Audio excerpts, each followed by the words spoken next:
everyone, this is ML Reads back with Chapter 11 Part A of the Elementalists Book 1 by Pixelberry Studios Choices app. If you want to watch any of the other videos in this series, I will link the main playlist in the description, and for the rest of us, let's keep going. So, Chapter 11, Double Double. You've just made a startling discovery about your past, but what does this mean for your future at Penderghast? Continue playing. And here's the opening title screen. The Elementalists.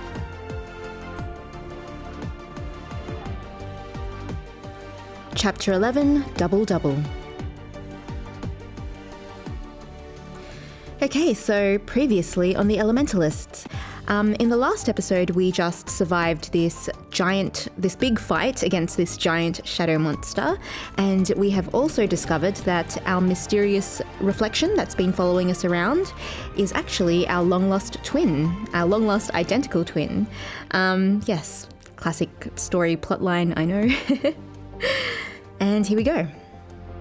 You sit in Professor Swan's office, staring into the face of a girl who claims to be your twin, the same person who's been attacking you ever since you arrived. Eli, twin? I don't have a twin. And I'm certainly not related to an attempted murderer. Atlas, murderer, ha, that's rich. Were you listening to anything I just said?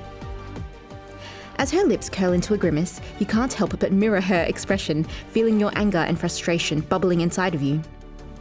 Professor Swan looks between the two of you before jumping up from her desk. Professor Swan, well, I see you two have a lot to catch up on. I'll just make some tea, shall I? And maybe something a little stronger for myself. Eli, Professor Swan, how are you just okay with this? She's been trying to kill me. You round on Atlas, lip pulled back in a snarl. Eli, whoever you are, and the options are, you better explain yourself, or I should kill you right now, or I believe you. We'll go, you better explain yourself. And it better be a damn good reason. Atlas, first off, my name is Atlas. And second, we're twins. I don't know how else to explain that to you since the whole we have the same face thing isn't doing it for you. A stifling silence blankets the room as you and Atlas stare each other down. Professor Swan offers you and Atlas a cup of tea each. You take yours, but Atlas reaches instead for the cup of amber liquid on Professor Swan's desk, taking a hearty swig. Eli, I don't have time for tea. I need to figure out why she was trying to kill me. Professor Swan yelps and busies herself behind her desk. Atlas, I already told you I was trying to save you, you idiot. Eli, by sending creepy shadow monsters after me and stalking me through mirrors? Atlas, if you recall, I just helped you beat one of those creepy shadow monsters. And I wasn't stalking you, I was trying to get you to let me out. Eli, let you out? Atlas, yeah, I got stuck in there months ago trying to save your dumb ass. Her voice is tinged with bitterness, but something softens in her eyes as she says this. Professor Swan, oh, Atlas. Eli, save me? From what? Her mouth curls into a sneer. Atlas, from that self-aggrandizing sod that calls himself the Dread. Eli, you mean... And then what was his real name? What is his real name? And the answer is Rafe Highmore. And we know this because we saw it in that book that Beckett gave us. Atlas, I'm surprised you know his true name. Professor Swan, Eli's been studying hard while she's been here. I'm glad something has stuck. Though I had hoped she would focus more on her schoolwork than a subject I specifically asked her not to look into. Eli, well, it's clearly coming in handy now. I know who Rafe is. I know he's the guy that murdered all those kids. Atlas, it wasn't kids. It was twins. Hundreds of them. Eli, but why? Atlas, because he was looking for us. And he wants to kill us. You hear a rattling sound and turn to see Professor Swan setting her cup on the table with a shaking hand. Professor Swan, Atlas. Eli, this can't be real. Atlas, yeah, well, you didn't think magic was real either up until a few months ago. Professor Swan, Atlas, that's enough. She's not ready. Atlas, and whose fault is that? The Russell family knew this day would come. It was their job to prepare her, like my caregivers did me. Atlas, prepare me for what? Atlas, for the fight to come, of course. Our birth parents separated us to keep us safe. Our caregivers were supposed to keep us hidden. And now, Rafe knows where we are and knows that we're together. Our time is up, and you have no idea what's coming. Atlas puts a hand on your cheek, and you feel an icy chill emanating from it. You shrug it off, taking a step back. Eli, what are you? Atlas, it's a moon spell. It'll allow me to share my memories with you. Professor Swan, Atlas, you need to recover. You're not strong enough to do this right now.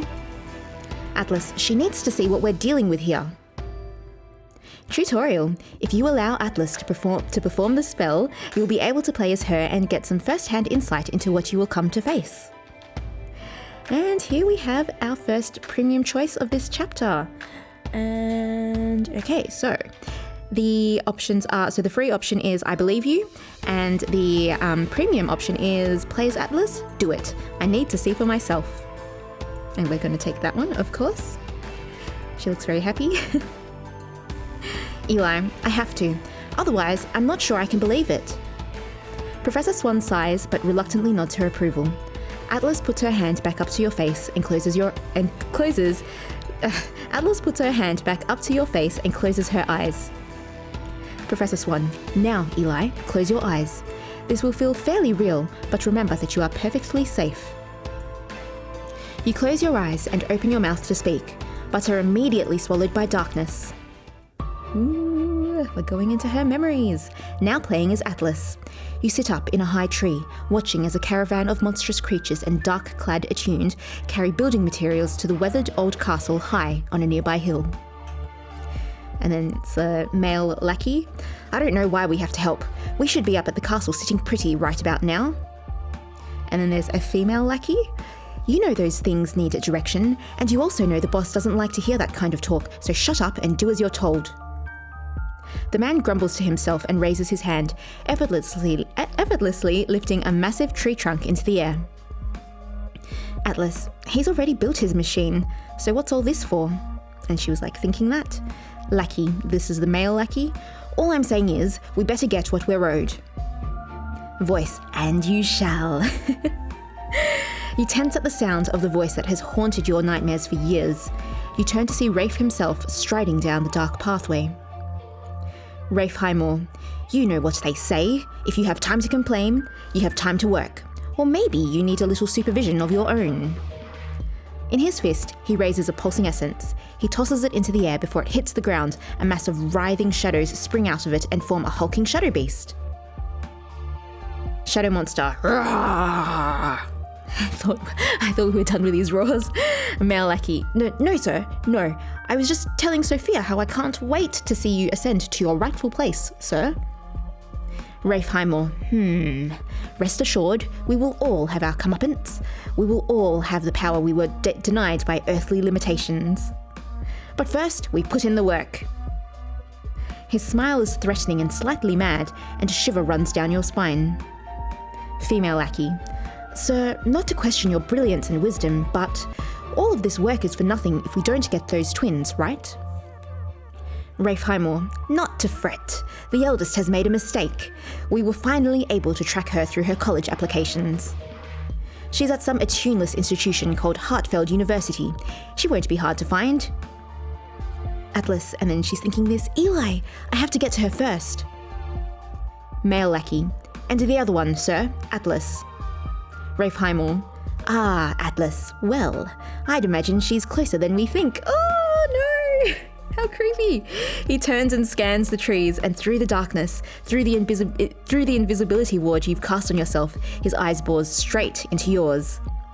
Rafe Highmore, you can come out now, child. There's no need to hide. Oh no! Atlas, no! I can't be caught now! You turn and launch yourself from the tree. The wind whistles in your ears as you dive straight for the ground.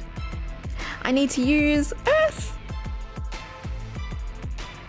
As you dive, the ground below rises up to meet you. Your feet touch down and you roll down the newly created hill. Atlas, that was a close one. You take off into the trees, sprinting back toward your camp and the mirror you'd been using for transport. In front of you, an image of Rafe appears, a ghostly spectre in the night. Rafe Highmore. Always running. Fetch, my pet. From behind you, the enraged scream of Rafe's favourite pet rings through the forest, followed by the sound of splintering trees as it pursues you. Atlas, come on Atlas, pick up the pace. You twine your fingers together as you run, twisting them from to the left and right and casting an air spell that propels you forward even faster. I need a boost, and it's like an air spell. Atlas, that should help a little. But when you glance behind you, the creature still bounds towards you, growing ever closer. Shadow monster. Grrr! Rafe's disembodied head appears just in front of you, laughing as you dash straight through the projection. Rafe Highmore, why don't you just give it up, child? Rafe's laugh echoes around you as you burst through the underbrush to your campsite.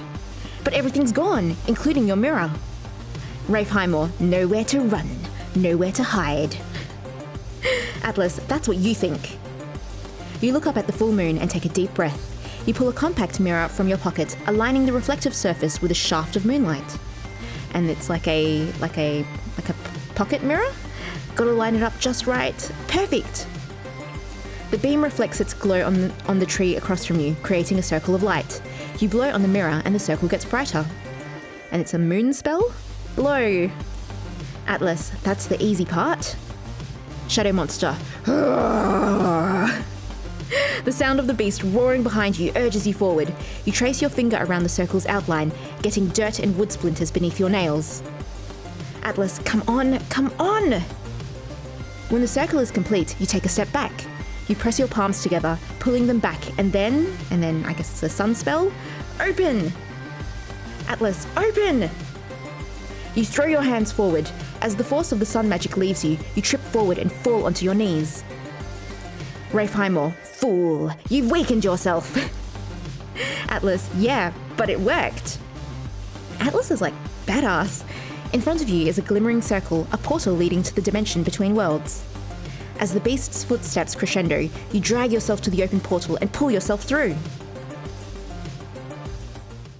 Inside the mirror dimension, you lie on your back, trying to catch your breath. The world spins around you from the effort of the sun spell you just used. Oh yeah, because it's opposite to moon, so it's going to be hard for her. Atlas, I can't believe I made it. The ground beneath you tremors, and you look back at the still open portal to see... Shadow monster, oh no! Roar! As it tries to claw its way in through the portal, you struggle to your feet. Atlas, give me a break.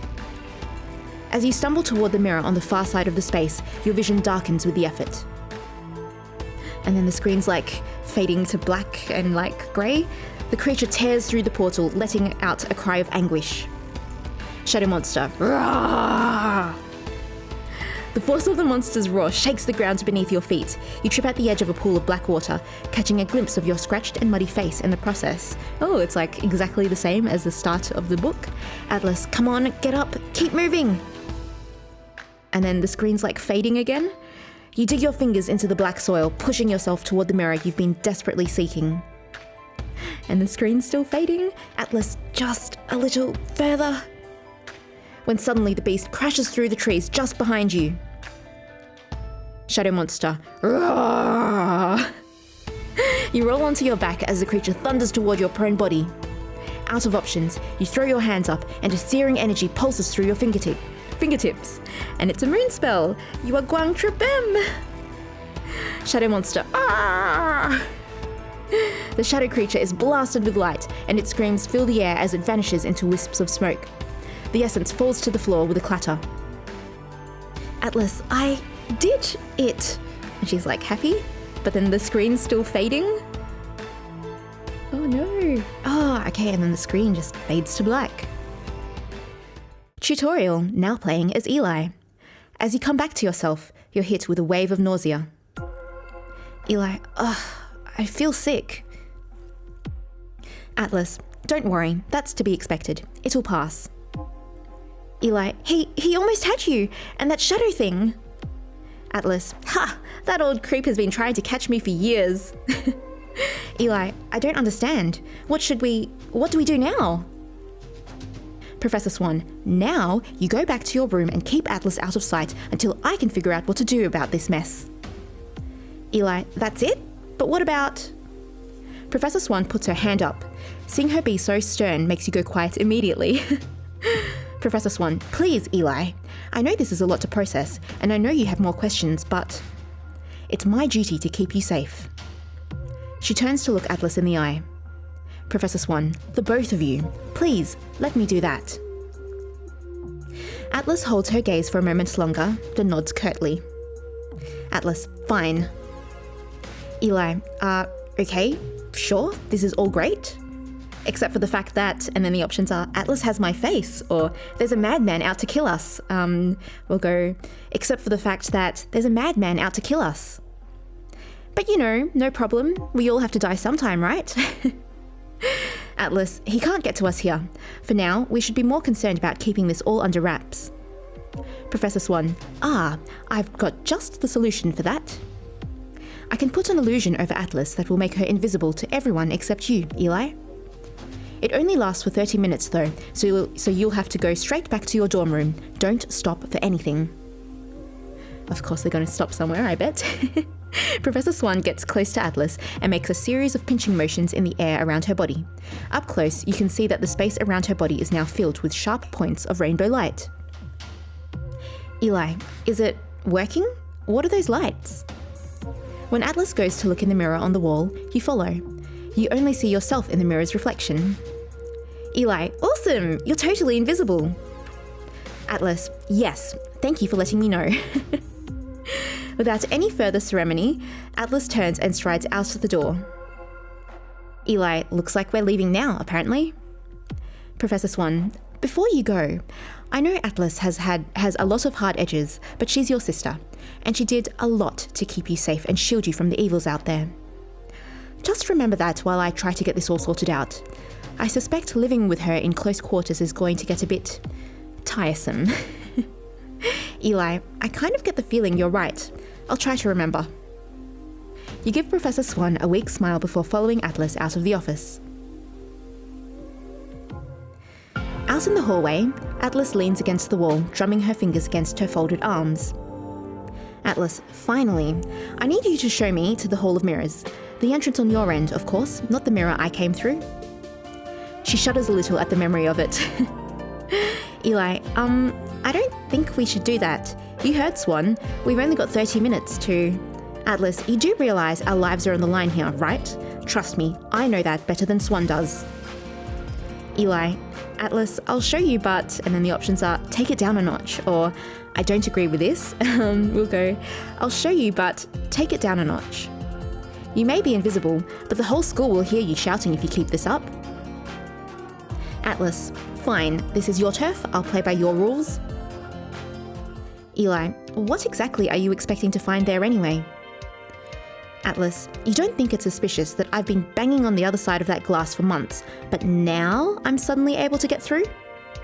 If that's a coincidence, I'll eat a skizditch whole. You round the corner leading to the Hall of Mirrors and stop dead in your tracks. You have to pull Atlas by the collar to get her to stop. Atlas, excuse me.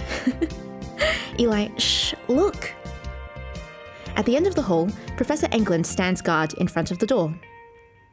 Eli, oh, darn it. I guess we'll just have to leave and come back later. Atlas starts to stomp toward the door, and you grab her jacket sleeve.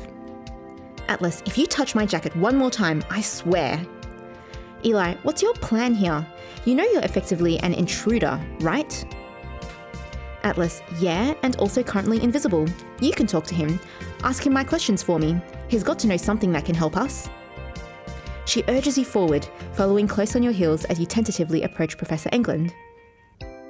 Superstar, your academic performance has unlocked a rare opportunity. Professor England, Eli, one of my star students. If this is about your homework assignment, we'll have to chat later. Students aren't allowed down this hall for the time being. Eli, is that so? And why is that? Professor England, you haven't heard? I thought it'd be all around school by now. I'm not really supposed to talk about it. Eli, but you should make an exception because, and then the options are, everyone already knows, or I really need to use a mirror, or I'm your favourite student. We'll do that one. You should make an exception because I'm your favourite student. Teacher's pet. You've impressed Professor England enough to unlock a rare choice option. Eli, you can trust me with the details. Professor England, I suppose I can. Well, if anyone asks, you heard it from the old rumour mill, but it appears that someone has vandalised the mirror room. You put your hand to your chest and gasp in mock surprise. Eli, what do you mean vandalised? From behind you, Atlas whispers. Atlas, you're overdoing it. Professor England, that's all we know at the moment. The Dean is currently busy attending to other matters, but she'll be down to check the Sentry recordings as soon as she's finished. He nods to the suit of armour at the end of the hall. Eli, that's all? But what about... Professor England shakes his head. Professor England, it's nothing to worry yourself over, Eli. Now, please, I need to keep this hallway clear. He shoos you away, and you sigh heavily as you and Atlas backtrack down the hall. Eli, well, that was a total waste of time. Atlas, not entirely. She eyes the sentry standing guard over the hallway, inspecting it. Sentry in its like the suit of armour? Atlas, these sentries act like attuneless video cameras. We may not be able to see inside the mirror room, but we can at least see the aftermath. Eli, do you think it would be helpful? Atlas, considering we know absolutely nothing, I don't see how it could hurt. We should have enough time before Swan's spell wears off. Tutorial. See through the eyes of the sentry to gain insight into the mystery surrounding the mirror room. It will also give you a rare opportunity to see what your friends do when you're not around.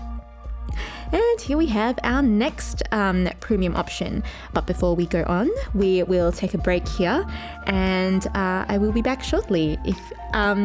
If you are enjoying this series so far and these videos, please do consider giving them a like. And either way, I will be back soon for part B. See you then.